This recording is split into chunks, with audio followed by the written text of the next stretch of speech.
So this is NEET quickcast direct NCERT से। मैंने ये खुद के नोट्स प्लस एनसीईआरटी कंबाइन करके बनाया है। यहाँ मोस्ट इंपॉर्टेंट टॉपिक्स कवर होंगी। अगर किसी भी पॉइंट पे इन डेप्थ समझना हो देन एनसीईआरटी में वो टॉपिक खोल कर एक बार जरूर से पढ़ लेना। So let's begin. आज हम एक ऐसी टेक्नोलॉजी को अंडरस्टैंड करेंगे जहां साइंटिस्ट्स डीएनए के साथ इंजीनियरिंग परफॉर्म करते हैं। राइट, बिल्कुल एक डिजाइनर की तरह जो ब्लूप्रिंट्स को मॉडिफाई करता है। एग्जैक्टली। Welcome NEET 2026 aspirants. आज का डीप डाइव कोई रेगुलर टेक्स्ट बुक रीडिंग नहीं है।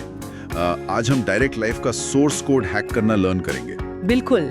Hello students. Okay, let's unpack this.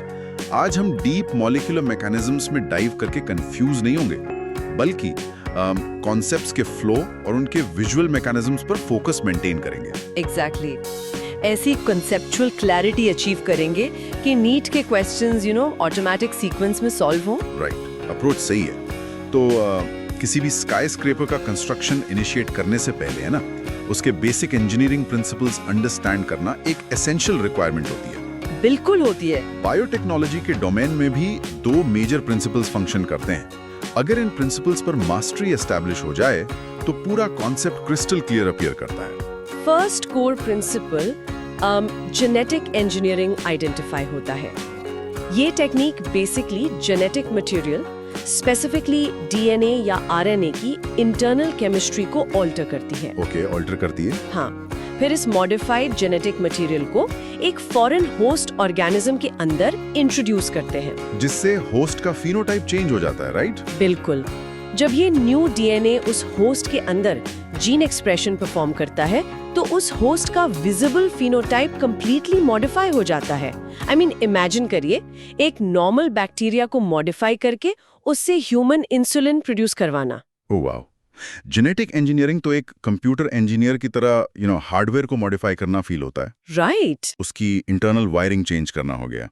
लेकिन सेकंड प्रिंसिपल जो बायो प्रोसेस इंजीनियरिंग है, उसकी नेसेसिटी कहाँ अराइज होती है? अगर हमने होस्ट का डीएनए सक्सेसफुली चेंज कर दिया तो हाफ बैटल तो वहीं विन हो गई ना। वहाँ एक स्लाइट फ्लॉ एग्जिस्ट करता है। सिर्फ जीन मॉडिफिकेशन एक सफिशिएंट एक्शन नहीं है। अच्छा। हाँ, bio process engineering sterile ambience maintain करने का एक कंटिन्यूअस प्रोसेस है। स्टेराइल एनवायरनमेंट का मीनिंग है एक absolute microbial contamination free zone create करना। Oh, I think I spot the problem here. अगर सराउंडिंग स्टेराइल मेंटेन नहीं रहेंगी तो एनवायरनमेंट से वाइल्ड अनवांटेड माइक्रोब्स उस कल्चर वेसल्स में एंटर कर जाएंगे। एग्जैक्टली। और वो अनवांटेड माइक्रोब्स ज्यादा फास्ट स्पीड से मल्टीप्लाई करेंगे और कल्चर का सारा न्यूट्रिशन कंज्यूम कर लेंगे। सही पकड़ा। जो मॉडिफाइड होस्ट सेल्स हैं वो स्टार्वेशन फेस करके डाई हो जाएंगे और final product formation completely fail हो जाएगा। Make sense. तो एनवायरनमेंट को स्ट्रिक्टली कंट्रोल करना उतना ही क्रूशियल पैरामीटर है जितना डीएनए को मॉडिफाई करना। Right. Wild microbes competitive exclusion perform करते हैं, तो ये दोनों प्रिंसिपल्स ऑलवेज पैरेलल सीक्वेंस में रन करते हैं। ओके, तो प्रिंसिपल्स एस्टैब्लिश होने के बाद इन लैबोरेटरी प्रोसेसेस को रियलिटी में एग्जीक्यूट करने के लिए हमें स्पेसिफिक मॉलिक्यूलर टूल्स रिक्वायर होते हैं। बिल्कुल रिक्वायर होते हैं। इंजीनियरिंग के बेसिक प्रिंसिपल्स अंडरस्टैंड कर लिए, लेकिन एक्चुअल रियलिटी में माइक्रोस्कोपिक डीएनए को कट और मॉडिफाई करने के लिए वेपन्स, टूल्स की डिमांड होती है ना? और सबसे फर्स्ट टूल डेफिनेटली सिजर्स होंगी, क्योंकि मॉडिफिकेशन से पहले उस माइक्रोस्कोपिक डबल हीलिक्स स्ट्रक्चर को फिजिकली कट करना पड़ेगा। बायोलॉजी की लैंग्वेज में इन माइक्रोस्कोपिक सिजर्स को रेस्ट्रिक्शन एंजाइम्स लेबल करते हैं। ये एंजाइम्स एक ब्रॉडर क्लास से बिलोंग करते हैं जिन्हें न्यूक्लियसेस कॉल करते हैं। ओके। और न्यूक्लियसेस फर्दर दो स्पेसिफिक कैटेगरीज में डिवाइड होते हैं, एक्सोन्यूक्लियसेस और एंडोन्यूक्लियसेस। एक्सोन्यूक्लियसेस को हम निबलर्स की तरह इमेजिन कर सकते हैं। निबलर्स? हाँ, ये सिर्फ डीएनए सीक्वेंस के एक्सट्रीम एंड्स पर अटैक करते हैं और एक एक करके न्यूक्लियोटाइड्स रिमूव करते हैं। और एंडोन्यूक्लियसेस? वो डीएनए सीक्वेंस के इंटरमीडिएट पोजीशंस पर यानी एग्जैक्ट मिडिल सेगमेंट्स में डाइव करके डीप कट्स लगाते हैं। बायोटेक्नोलॉजी एक्सपेरिमेंट्स में रेस्ट्रिक्शन एंडोन्यूक्लियसेस का ऑपरेशनल रोल सुप्रीम होता है। तो रेस्ट्रिक्शन एंडोन्यूक्लियसेस रैंडमली कहीं भी अटैक करके सीक्वेंस को डिस्ट्रॉय नहीं करते? उनकी इंस्पेक्शन प्रोसेस एग्जैक्टली फंक्शन कैसे करती है? ये enzyme highly specific targeting perform करता है। सबसे पहले ये प्योर डीएनए मॉलिक्यूल का कंप्लीट लेंथ केयरफुली इंस्पेक्ट करता है। पूरा लेंथ चेक करता है पहले? बिल्कुल। और जब इस इंस्पेक्शन के दौरान एक हाईली स्पेसिफिक सीक्वेंस आइडेंटिफाई होता है, तभी ये एंजाइम उस डीएनए डबल हेलिक्स के दोनों पैरेलल स्ट्रैंड्स पर साइमल्टेनियस कट्स लगाता है। इस स्पेसिफिक टारगेटेड सीक्वेंस को पैलिंड्रोमिक न्यूक्लियोटाइड सीक्वेंस कॉल करते हैं। पैलिंड्रोमिक सीक्वेंस, इस मॉलिक्यूलर कॉन्सेप्ट को एक सिंपल रियल वर्ल्ड एनालॉजी से विजुलाइज करते हैं। हाँ, बताइए। इंग्लिश लैंग्वेज में स्पेसिफिक वर्ड्स एग्जिस्ट करते हैं, जैसे मैडम या मलयालम। अगर इन वर्ड्स को फॉरवर्ड डायरेक्शन में रीड करें या बैकवर्ड डायरेक्शन में रीड करें, उनकी स्पेलिंग एग्जैक्ट सेम रहती है। एग्जैक्टली।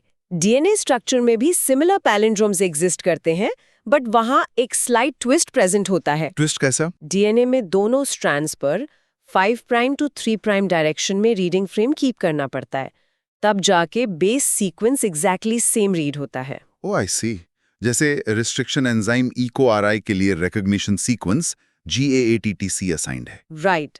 अगर अपर स्ट्रैंड पर 5 prime to 3 prime GAATTC present है, तो उसके कॉम्प्लीमेंट्री लोअर स्ट्रैंड पर भी 5 प्राइम टू 3 प्राइम रन करने पर GAATTC ही सीक्वेंस अपीयर करेगा। सही कहा। व्हाट्स फैसिनेटिंग हियर इज कि नेचर ने इन रिस्ट्रिक्शन एंजाइम्स को हमारे जेनेटिक इंजीनियरिंग एक्सपेरिमेंट्स के लिए इन्वेंट नहीं किया था। Wait, really? तो उनका ओरिजिनल पर्पस क्या था? ये रिस्ट्रिक्शन एंजाइम्स बेसिकली बैक्टीरिया का 1 billion year old natural defence mechanism है। Defence mechanism?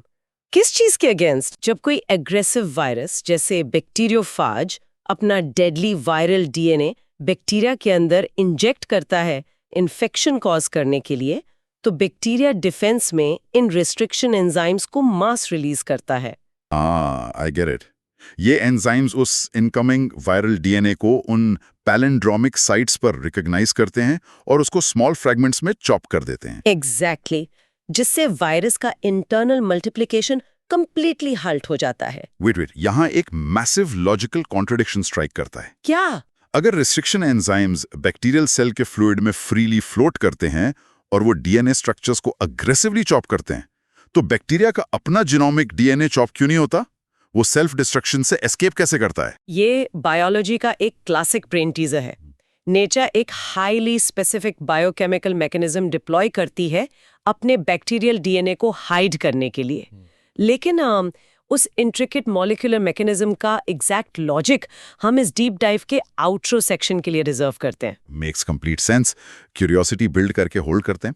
लेकिन एंजाइम्स के कटिंग मैकेनिज्म पर एक और स्पेसिफिक थॉट स्ट्राइक करता है। पूछिए। अगर लैबोरेटरी प्रोसेस में हमें बाद में फॉरेन डीएनए और वेक्टर डीएनए को एक दूसरे के साथ ज्वाइन नहीं करना है, तो ये EcoRI जैसे एंजाइम्स पैलिंड्रोमिक सीक्वेंस के एग्जैक्ट सेंटर से अवे कट क्यों परफॉर्म करते हैं? मतलब सीधा ब्लंट मिडिल कट क्यों नहीं लगाते? हाँ, एग्जैक्टली। इस प्रिसाइज स्पेसिंग के पीछे एक ब्रिलियंट केमिकल लॉजिक एग्जिस्ट करता है।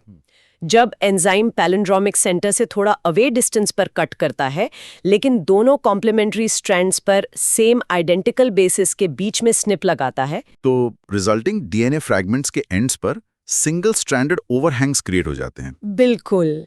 इन ओवरलैपिंग स्ट्रेचिंग सेगमेंट्स को बायोलॉजी टर्म्स में स्टिकी एंड्स कॉल करते हैं। स्टिकी एंड्स, उन्हें स्टिकी कॉल करते हैं क्योंकि उनकी इनहेरेंट केमिकल टेंडेंसी दूसरे कॉम्प्लीमेंट्री एंड्स के साथ चिपकने की होती है, राइट? राइट।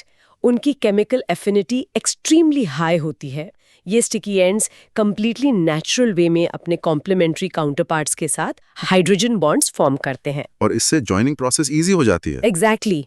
ये rapid bond formation DNA ligase enzyme, जो एसेंशियली बायोलॉजी का मॉलिक्यूलर ग्लू है, उसके लिए कंप्लीट जॉइनिंग वर्क को एक्सट्रीमली इजी और हाईली एफिशिएंट टास्क बना देता है। अगर एंजाइम्स ब्लंट या फ्लैट एंड्स क्रिएट करते तो chemical joining process extremely weak और हाईली प्रोन टू फेलियर होती। सही पकड़ा। सो मॉलिक्यूलर सिजर्स ऑपरेट करके डीएनए कट कर लिया, परफेक्ट स्टिकी एंड्स क्रिएट कर लिए, हमारा टारगेट एलियन डीएनए अब फुली रेडी स्टेट में है। यस। लेकिन प्रॉब्लम ये है कि इस एलियन डीएनए को होस्ट सेल के इंटरनल डेस्टिनेशन तक डिलीवर कैसे करें? डीएनए सेगमेंट्स के पास कोई माइक्रोस्कोपिक मोटर तो प्रेजेंट नहीं होती कि वो खुद स्विम करके होस्ट सेल मेम्ब्रेन क्रॉस कर लें। ये लिमिटेशंस वेक्टर्स सॉल्व करते हैं। इन मॉलिक्यूलर डिलीवरी व्हीकल्स को टेक्निकल लैंग्वेज में क्लोनिंग वेक्टर्स कॉल करते हैं। ओके, सो डिलीवरी व्हीकल्स। वेक्टर्स स्पेसिफिकली वो सर्कुलर डीएनए मॉलिक्यूल्स होते हैं जो एक फॉरेन डीएनए फ्रैगमेंट को सेफली कैरी करते हैं और होस्ट सेल मशीनरी यूज करके रेप्लिकेट करते हैं। सो स्टूडेंट्स इन वेक्टर्स को एक हाईली सिक्योर्ड टैक्सी की तरह विजुलाइज कर सकते हैं। टारगेट एलियन डीएनए एक इंपॉर्टेंट पैसेंजर की तरह एक्ट करता है बिल्कुल सही एनालॉजी है। और उसको ई कोलाई बैक्टीरियल होस्ट की सिक्योर डेस्टिनेशन तक ट्रैवल करना है। ये क्लोनिंग वेक्टर टैक्सी उस पैसेंजर डीएनए को सेफली ट्रांसपोर्ट करती है। राइट, क्लोनिंग वेक्टर्स के मोस्ट सक्सेसफुल एग्जांपल्स प्लाज्मिड्स और बैक्टीरियोफेजेस ऑब्जर्व होते हैं। इनकी कोई स्पेशल प्रॉपर्टी होती है? इनकी मोस्ट वैल्यूएबल प्रॉपर्टी ये होती है कि ये बैक्टीरियल सेल के अंदर इंडिपेंडेंट वे में extremely high copy number support करते हैं। लेकिन एक रेगुलर जेनेरिक डीएनए और एक स्पेशलाइज्ड क्लोनिंग वेक्टर में कोर डिफरेंस क्या एग्जिस्ट करता है? आई मीन, एक आइडियल वेक्टर डिजाइन करने के एसेंशियल फीचर्स कौन से होते हैं? एक highly efficient cloning vector design create करने के लिए 3 एब्सोल्यूट की फीचर्स इनकॉर्पोरेट करने पड़ते हैं।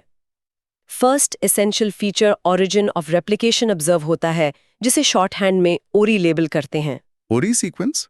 ये बेसिकली स्टार्टिंग पॉइंट होता है। एग्जैक्टली ये पूरी डीएनए वेक्टर का वो हाईली स्पेसिफिक स्टार्टिंग सीक्वेंस है जहां से रेप्लिकेशन प्रोसेस नेचुरली इनिशिएट होता है। तो इसका कॉपी नंबर से क्या कनेक्शन है?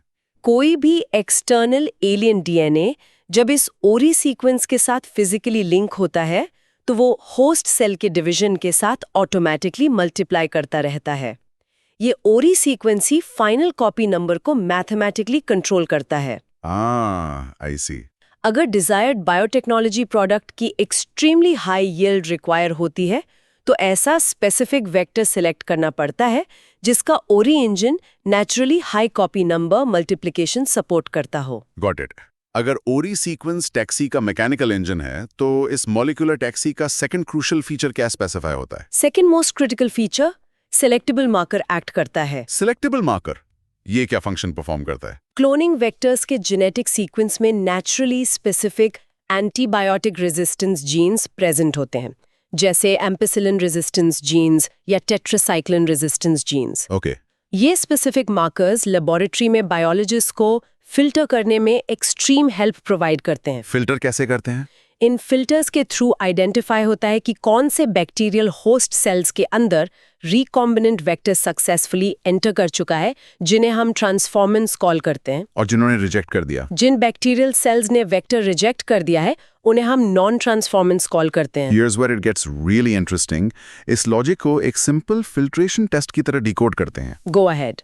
अगर एक wild normal E coli bacteria को ऑब्जर्व करें तो उसके नेचुरली अकरिंग जेनेटिक्स में किसी भी आर्टिफिशियल एंटीबायोटिक के अगेंस्ट 0 रेजिस्टेंस प्रेजेंट होती है। राइट। अगर नॉर्मल ई कोलाई को ऐसी हार्श टॉक्सिक प्लेट पर ग्रो करें जिसमें एम्पिसिलिन एंटीबायोटिक मिक्स हो तो वो सारे बैक्टीरिया इंस्टेंटली डाई हो जाएंगे। बिल्कुल डाई हो जाएंगे। बट अगर हमारी स्पेशलाइज्ड वेक्टर टैक्सी जिसके पास शील्ड की तरह एम्पिसिलिन रेजिस्टेंस जीन प्रेजेंट है ई कोलाई के अंदर सक्सेसफुल एंट्री परफॉर्म कर लेती है तो अब वो ट्रांसफॉर्म्ड ई कोलाई उस लीथल एंटीबायोटिक एनवायरनमेंट को इजीली सर्वाइव कर लेगा। एग्जैक्टली ये एक absolute perfect chemical test operate करता है सक्सेसफुल डिलीवरी वेरीफाई करने का। हम सारे वीक नॉन ट्रांसफॉर्मेंट्स को कंप्लीटली एलिमिनेट कर देते हैं और सिर्फ सक्सेसफुल ट्रांसफॉर्मेंट्स की केयरफुल सिलेक्शन मेंटेन करते हैं। अमेजिंग। ये फिल्ट्रेशन एनालॉजी मैकेनिज्म्स को बिल्कुल क्लियरली हाईलाइट करती है।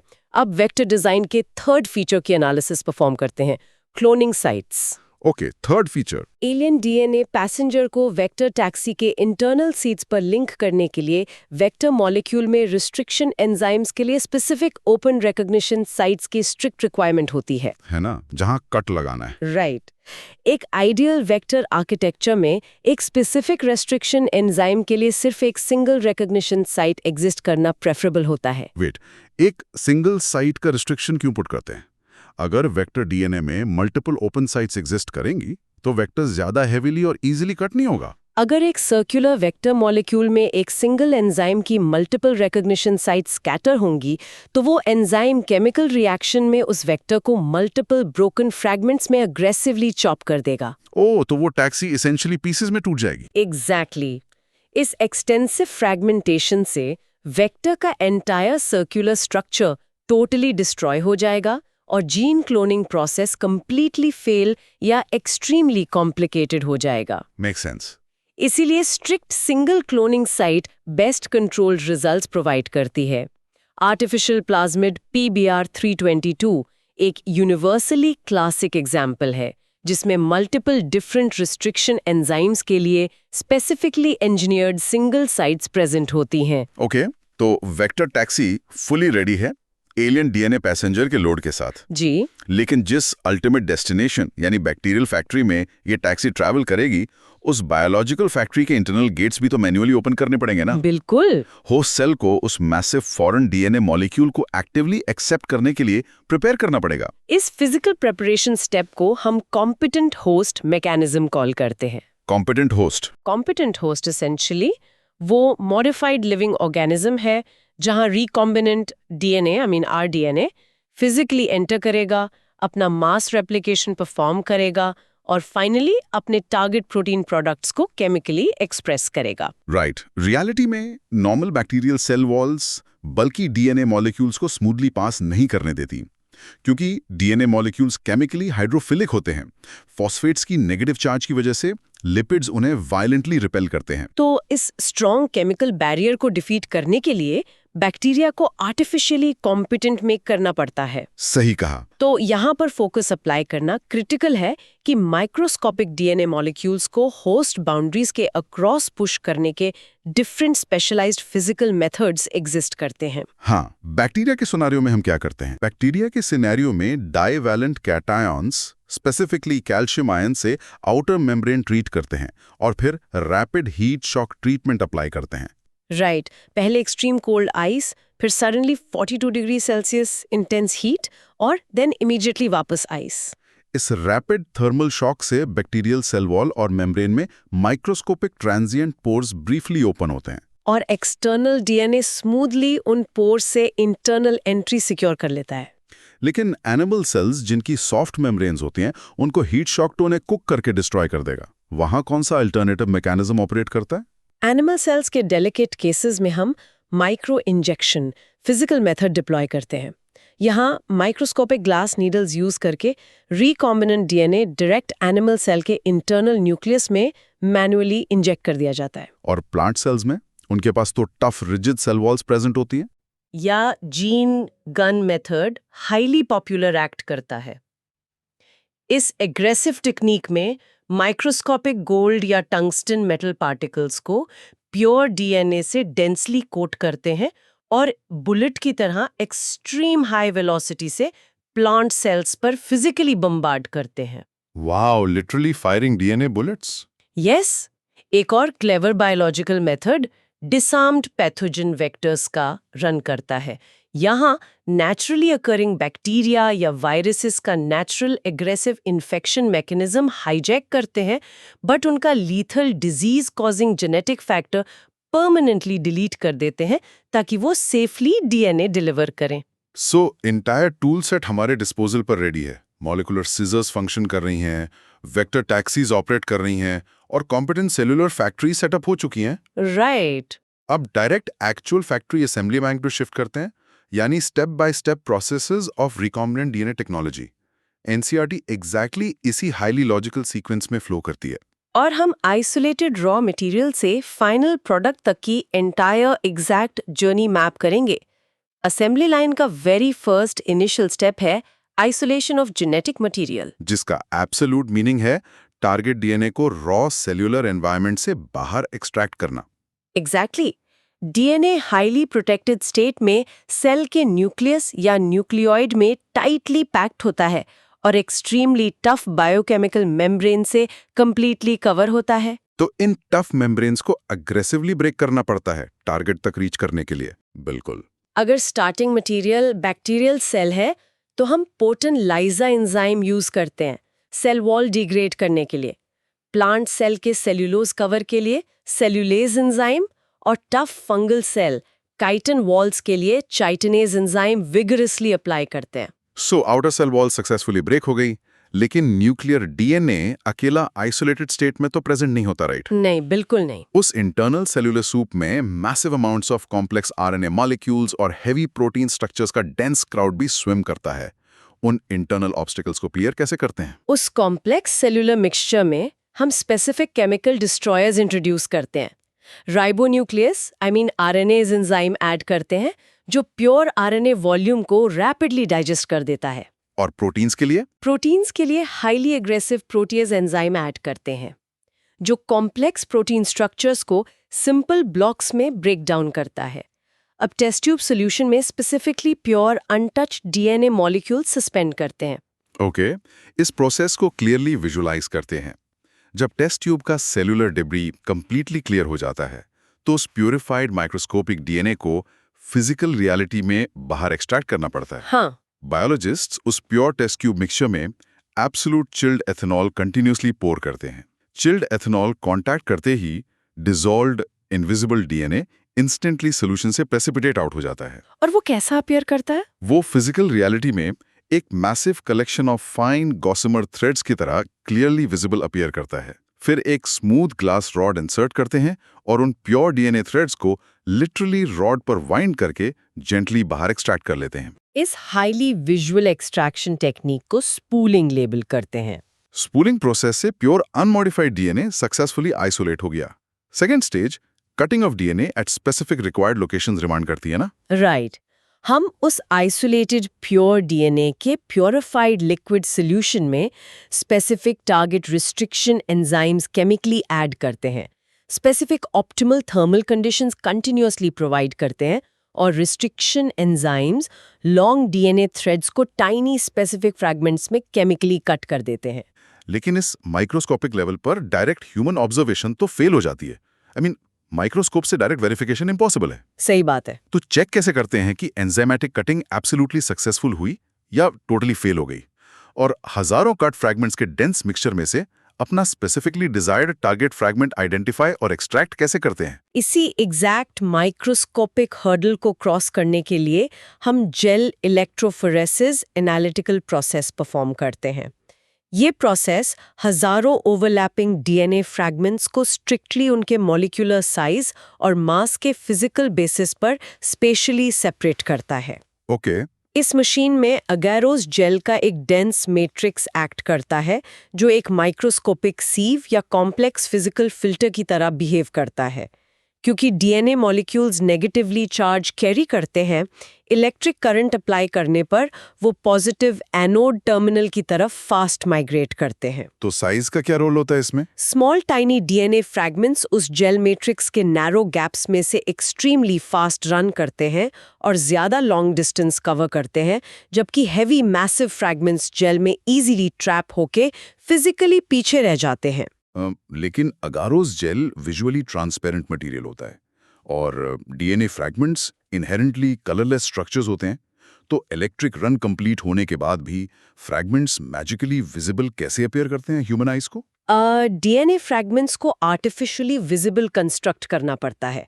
हमें प्योर अगारोस जेल को एक highly specialised fluorescent chemical compound ethidium bromide से थॉरली स्टेन करना पड़ता है। Ethidium bromide? हाँ, ये डीएनए स्ट्रैंड्स के बीच में स्ट्रांगली बाइंड करता है। फिर जब हम इस डार्कली स्टेन जेल पर डायरेक्टली यूवी रेज यानी अल्ट्रावायलेट रेडिएशन फिजिकली एक्सपोज करते हैं तो डार्क बैकग्राउंड में हमें DNA fragments brilliant glowing bright orange colour के डिस्टिंक्ट विजुअल बैंड्स के फॉर्म में क्लियरली दिखाई देते हैं। Bright orange bands, cool. जब बायोलॉजिस्ट अपना desired target DNA band physically locate कर लेता है तो स्कैल्पल यूज करके उस पर्टिकुलर ग्लोइंग जेल पीस को एक्यूरेटली कट करके फिजिकली एक्सट्रैक्ट कर लेते हैं। जेल पीस मेल्ट करके प्योर डीएनए सेपरेट करने की इस फाइनल टेक्निक को इल्यूशन प्रोसेस कॉल करते हैं। ओके, तो रेयर टारगेट जीन फाइनली हमारे डायरेक्ट कंट्रोल में आ गया। लेकिन यहाँ एक मैसिव रिस्क फैक्टर एग्जिस्ट करता है। कैसा रिस्क? अगर लैबोरेटरी प्रोसीजर के एंड में सिर्फ एक single microscopic fragment successfully extract हुआ, तो क्या साइंटिस्ट उस एक फ्रेजाइल फ्रैगमेंट पर अपने इंटायर फ्यूचर एक्सपेरिमेंट का मैसिव रिस्क प्लेस करेगा? अगर वो single tiny gene tube transfer में एक्सीडेंटली लूज हो गया या मिसप्लेस हो गया, तो पूरा एक्सपेंसिव एक्सपेरिमेंट वहीं टोटली क्रैश हो जाएगा। बिल्कुल। इस मैसिव रिस्क को मिटिगेट करने का क्या बैकअप प्रोटोकॉल एग्जिस्ट करता है? ऐसे एक्सट्रीमली क्रिटिकल सिचुएशंस को हैंडल करने के लिए हमारा रोबस्ट थर्ड प्रोटोकॉल ऑपरेट करता है, amplification of gene of interest directly using PCR machines. PCR, polymerase chain reaction. Yes, ये ऑटोमेटेड मशीन्स एसेंशियली एक आर्टिफिशियल इन विट्रो टेक्निक है, जहां एक extremely rare single gene fragment की billions of identical exact copies exponentially generate की जाती हैं। Billion copies, wow. इस रेप्लिकेशन साइकिल के 3 स्ट्रिक्ट सीक्वेंशियल स्टेप्स फॉलो होते हैं।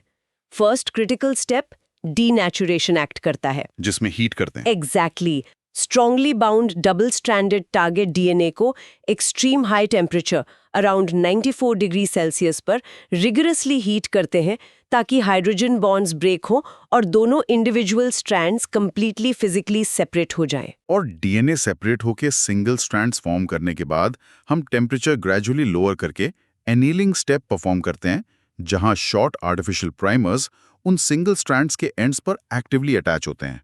राइट। फिर third final step extension initiate होता है, जहां नई चेन सिंथेसाइज होती है। लेकिन यहाँ एक जायंट मैकेनिकल ट्विस्ट एग्जिस्ट करता है। ट्विस्ट कैसा? नॉर्मल ह्यूमन या बैक्टीरियल डीएनए पॉलीमरेज एंजाइम्स तो डीनेचुरेशन के इंटेंस बॉइलिंग टेम्परेचर पर कंप्लीटली डीनेचर और इरिवर्सिबली डिस्ट्रॉय हो जाएंगे। हम उस बॉइलिंग हीट कंडीशन में continuously new DNA copies generate कैसे करते हैं? ये यूनिक ट्विस्ट ही इस पूरे मैकेनिज्म की एब्सोल्यूट ब्यूटी हाईलाइट करता है। हम रेगुलर एंजाइम्स रिजेक्ट करके पीसीआर में एक highly special thermostable DNA polymerase actively use करते हैं, जिसे कॉमनली टैग पॉलीमरेज कॉल करते हैं। Tag polymerase? हाँ, ये रोबस्ट एंजाइम एक ancient thermophilic bacterium thermos aquaticus से नेचुरली आइसोलेट किया जाता है। ये bacteria extreme boiling volcanic hot springs में नेचुरली सर्वाइव करते हैं। Oh wow, volcanic hot springs. इस टैग पॉलीमरेज एंजाइम की सुप्रीम सुपरपावर ये फंक्शन करती है कि ये 90 से 95 डिग्री सेल्सियस के boiling high temperature thermal cycles पर भी फुली एक्टिव रहता है और बिल्कुल डीनेचर नहीं होता। इसलिए ऑटोमेटेड मशीन में multiple extreme temperature cycles continuously run करती रहती हैं। राइट, एक्सटेंशन कंटिन्यूसली परफॉर्म होता रहता है और हमें एक्सपोनेंशियली मैसिव अमाउंट्स में एम्प्लीफाइड डीएनए फाइनली रिसीव होता है। Awesome mechanism. अब लैबोरेटरी ट्यूब्स में हमारे पास डिजायर्ड टारगेट डीएनए की billions of exact copies strictly available हैं। Next logical step, insertion of recombinant DNA aggressively into the host cell. बिल्कुल। हम अपने massively amplified target DNA fragment को प्री-कट सर्कुलर वेक्टर डीएनए के साथ डायरेक्टली ट्यूब में mix करते हैं और मॉलिक्यूलर ग्लू यानी डीएनए लाइगेस एंजाइम उस मिक्सचर में केयरफुली ऐड करते हैं। लाइगेस दोनों फ्रैगमेंट्स को कोवेलेंटली परमानेंटली ज्वाइन करता है और फाइनल आरडीएनए रिंग रेडी कर देता है। और उसके बाद स्पेसिफिकली कॉम्पिटेंट होस्ट मेथड्स जैसे violent heat shock physically apply करके इस प्रिपेयर्ड आरडीएनए वेक्टर को होस्ट बैक्टीरिया के इंटरनल स्पेस में अग्रेसिवली पुश कर देते हैं। अब basic wild bacteria genetically modified robotic factory बन चुका है। Exactly logical sequence. अब प्योर साइंटिफिक प्रोसेस का एब्सोल्यूट फाइनल और financially most crucial step materialise होता है, obtaining the foreign gene product. Right. अगर हाईली मॉडिफाइड बायोलॉजिकल होस्ट ने टारगेट ह्यूमन जीन को रीड करके आर्टिफिशियली एक्सप्रेस नहीं किया और डिजायर्ड प्रोटीन ऑर्गेनिकली सिंथेसाइज नहीं किया, तो पीछे का सारा हार्डवर्क और प्रोसेस प्रैक्टिकली फेल कंसिडर होता है। ट्रू। बायोटेक्नोलॉजी का एब्सोल्यूट अल्टीमेट एम एक highly desirable human protein actively produce करना होता है, जैसे life saving recombinant insulin molecules. Initial check के लिए स्मॉल स्केल पर हम इस जेनेटिकली मॉडिफाइड बैक्टीरिया को लेबोरेटरी ग्लास फ्लास्क में मैन्युअली कल्चर करते हैं। लेकिन कमर्शियल इंडस्ट्रियल फार्मास्यूटिकल लेवल पर लार्ज कंटिन्यूस प्रोडक्शन डिमांड के लिए हम massive steel bioreactors actively employ करते हैं। सही कहा। स्टूडेंट्स इन बायोरिएक्टर्स को मैसिव सिलिंड्रिकल स्टील कंटेनर्स की तरह एक्यूरेटली विजुअलाइज कर सकते हैं, जिन्हें स्पेसिफिकली 100 से 1000 लीटर्स वॉल्यूम तक मास स्केल ऑपरेशन के लिए डिजाइन किया जाता है। बिल्कुल।